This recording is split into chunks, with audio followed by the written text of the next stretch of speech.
اسرع ساندويش واطيب ساندويش بنفس الوقت، تخيلوا اثنين اجتمعوا مع بعض.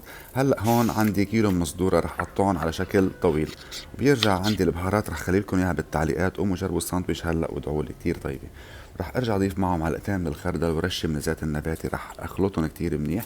رح ارجع احط هون صينيتها بقلب صينيه، ورح احط زيت زيتون ورح احطهم بالفرشاي هيك ادهن الصينيه يعني، او ادهنوها بالدجاج وصفوهم بهذا الشكل. حطوهم بالفرن لمده 40 دقيقه على درجه حراره 180. رشه سمسم على الوجه. هون عندي فطر الفريش، فيكم تستعملوا الفطر المعلب، حطوا له رشه من زيت الزيتون وشويه ملح وقلوه شوي صغيره.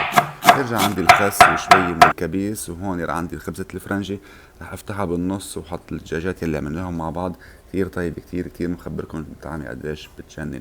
رح حمصها مع شويه جبنه وملعقه مايونيز، رح احط لها كمان رشه ذره والخسات اللي عملناهم. وعندي الفطر هون، عندي الكبيس كمان. بنصحكم تجربوها. انا هلا هيدي اكلتي المفضله. خبروني وين شفتوا الفيديو، من اي بلد، وصحتين للجميع.